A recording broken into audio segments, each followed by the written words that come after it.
He was married. Well, this should be interesting.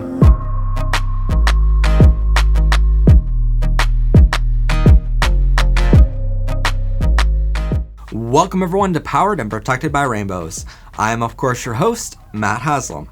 Now before we jump into our episode today, first off, don't forget to like this video, comment down below experiences from your past which you don't mind sharing, and hit that rainbow subscribe button so you don't miss out on new episodes of Season 3. Anyway, it's time once again to dive into the ExFiles.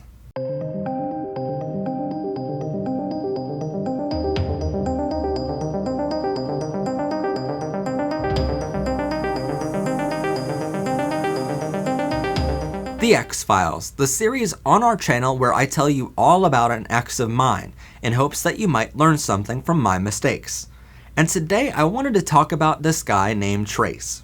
So on December 6th, 2019, my best friend Rebecca and I went to Carrabba's and treated ourselves to a nice meal, as we were talking about boys and work and everything else under the sun.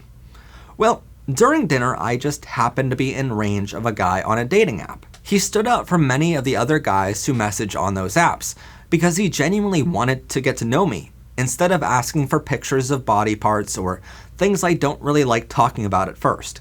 So I kept messaging him all night after I got home from my trip with my friend.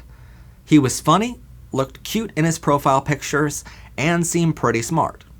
And he was well within a reasonable distance to date.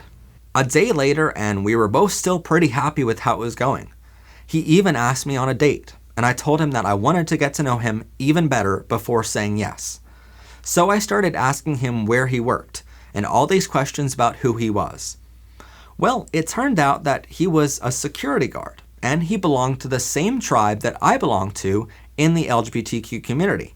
So I wasn't really seeing anything bad about him yet, other than the fact that by day 2, he was already calling me perfect for him, and already talking about marrying me.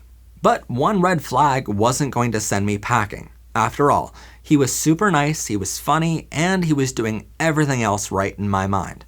So everything was going great, and I finally told him yes to that first date that he mentioned earlier. And that's why I asked him to meet me halfway for our first date. I found a shopping center about halfway between where him and I live, and I told him we can meet up there during daylight hours.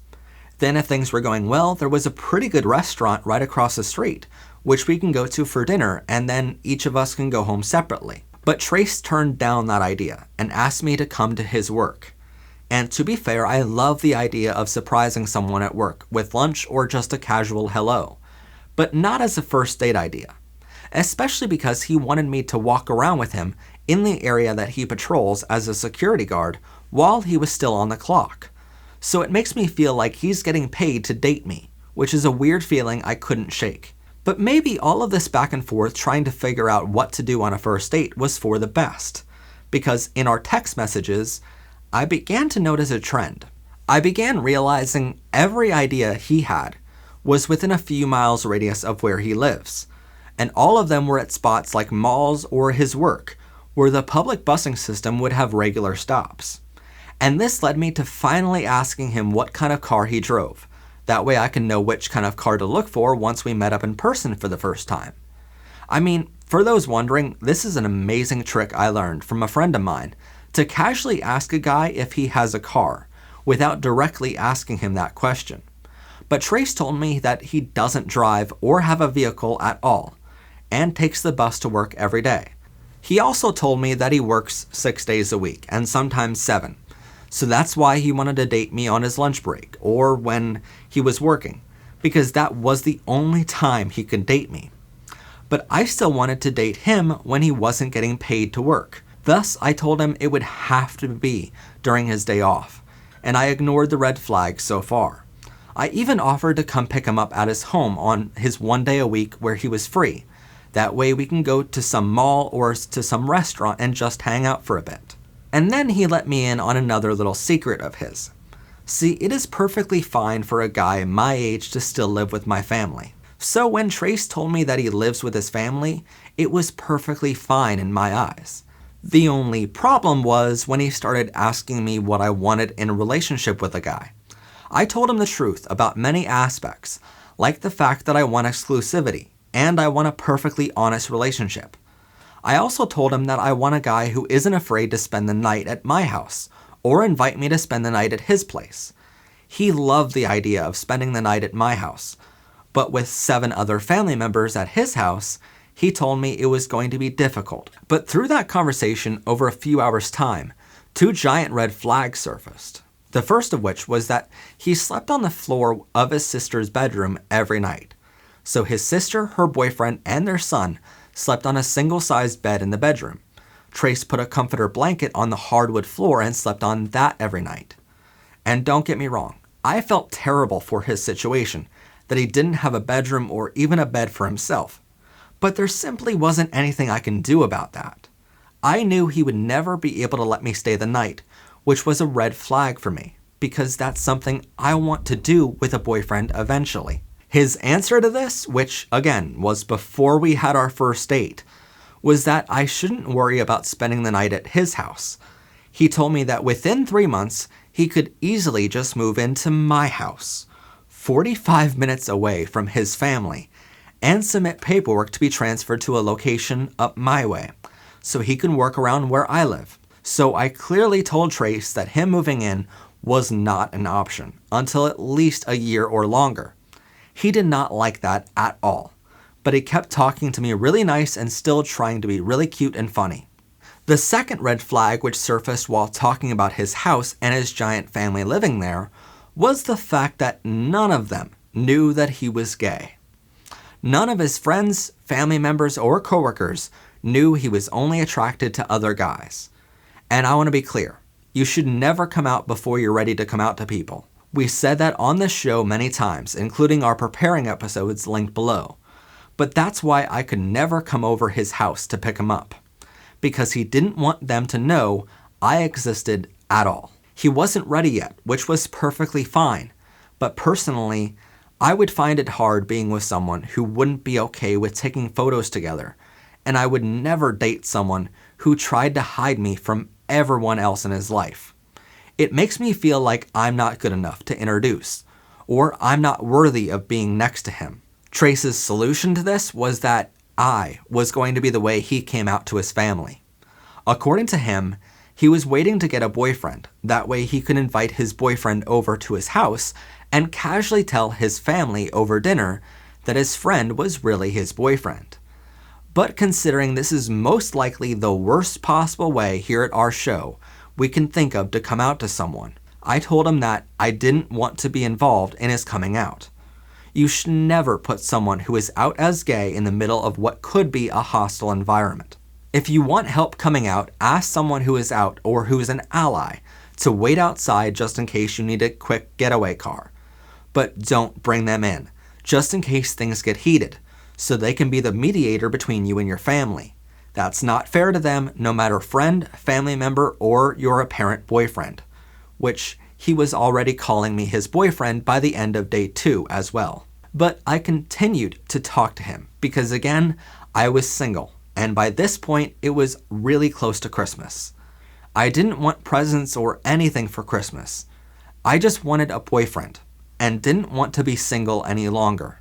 Another 2 days later, he got done work and asked me if we can call each other.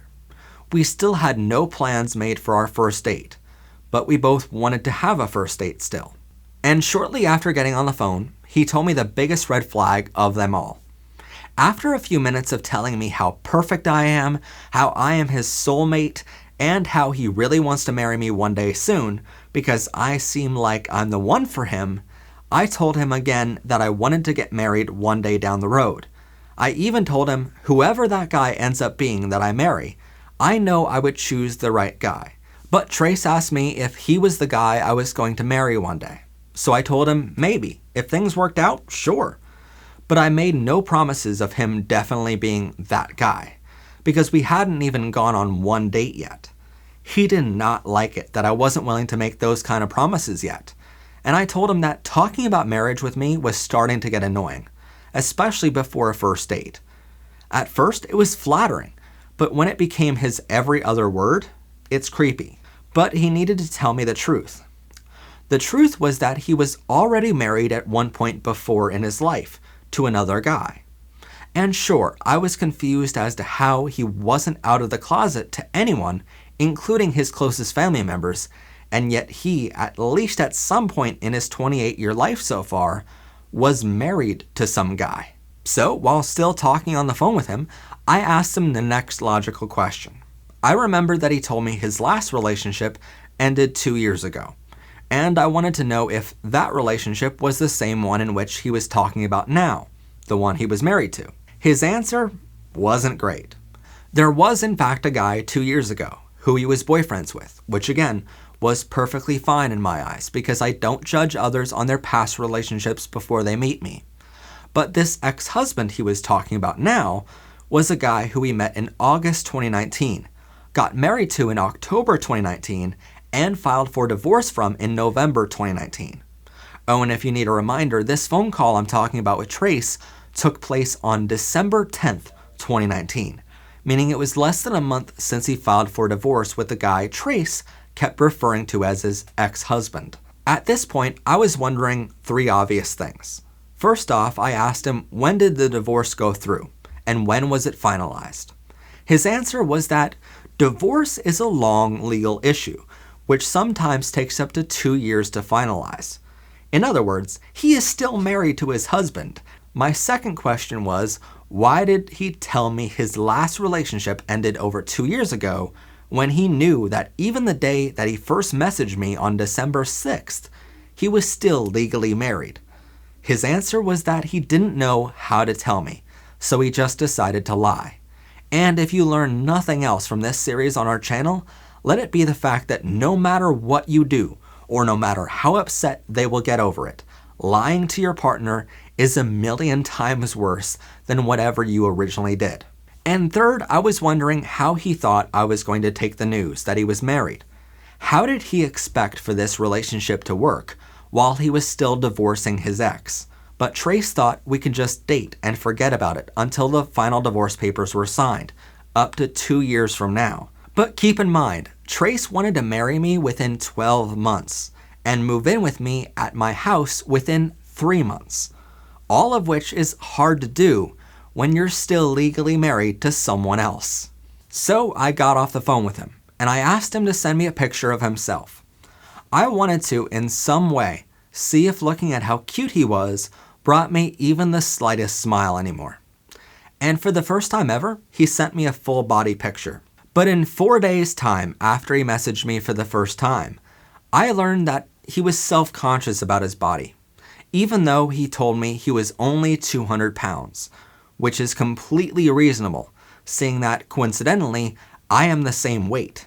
So, in many ways, he was offending me while joking about himself being fat. Before I can start thinking of any of that, I realized he lied to me about other things too. See, as a photographer, I know sometimes with bad lighting or with a bad photographer out there, the camera sometimes adds 10 pounds.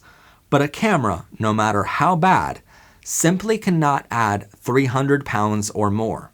Now, I don't body shame anyone, and I'm not here to judge. Personally, I don't want someone who is a stick figure, but yet I want someone who looks after themselves, because I want them to be around as long as possible.